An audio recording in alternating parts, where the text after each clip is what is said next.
Hello all, and welcome to Explained with Dylan. In February 2022, Russia started its invasion of Ukraine. And it has not gone as planned for Russia, to say the very least. And let's just say, the public is getting very angry about it.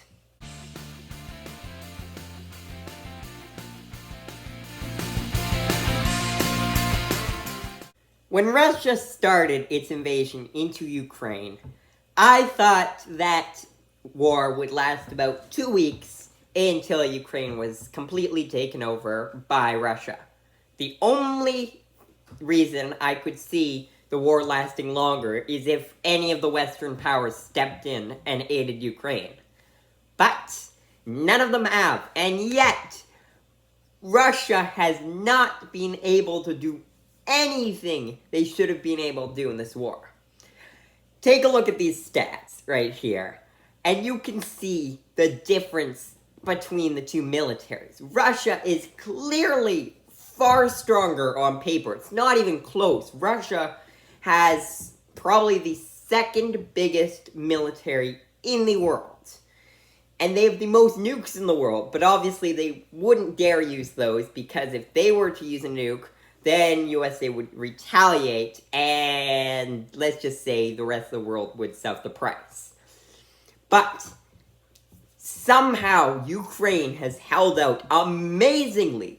I think the biggest reason Ukraine has done so well in this war is because Russians don't have the willingness to fight.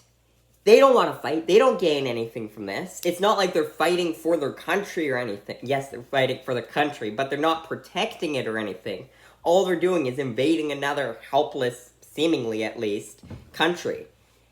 Meanwhile, Ukraine, on the other hand, has all the reason to fight because they are protecting their country from an enemy. They need to fight. They're fighting for that country, their homes. So they have all the willpower to fight as hard as they can. Meanwhile, Russians are barely trying. So I would expect that's the biggest reason. The only thing the Russians gain from this war is Putin gains power. But when you look at it, it's still a terrible decision on his hand because the economy in Russia has just crashed like crazy because no one wants to buy Russian things anymore. They don't want to support Russia in their war against Ukraine, so they're buying as little oil as possible. They're doing everything they can to not buy Russia's oil and all their other products, which means Russia just has excess oil. They're not making money, so it's terrible, the economy over there. And now they have even worse relationships with all the Western countries. I mean, if anything were to happen, US is going to argue with Russia against it. I don't know what could happen, but US will go against Russia. They're no longer ever going to ally with Putin again, just because of this.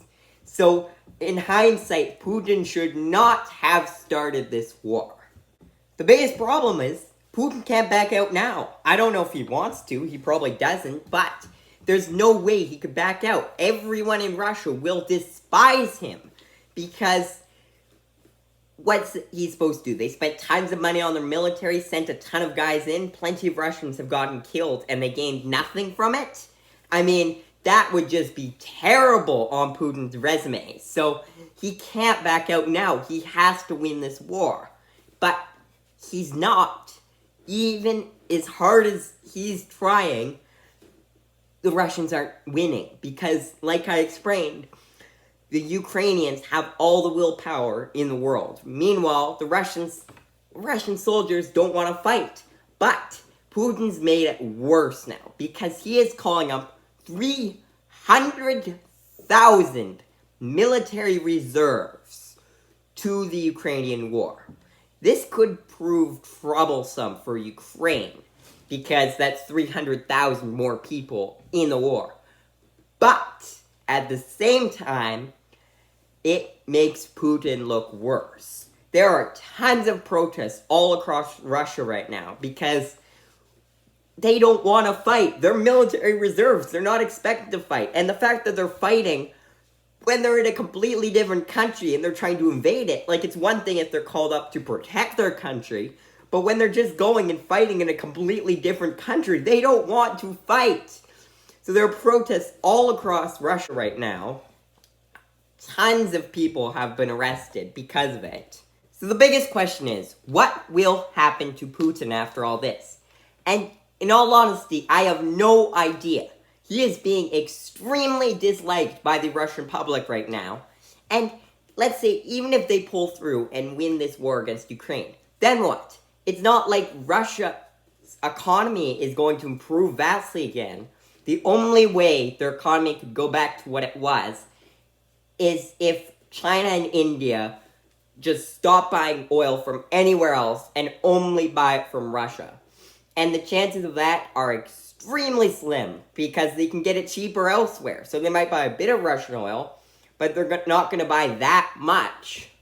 Now, obviously, anyone who tries to run against Putin will be jailed or killed, or attempted to be killed at least.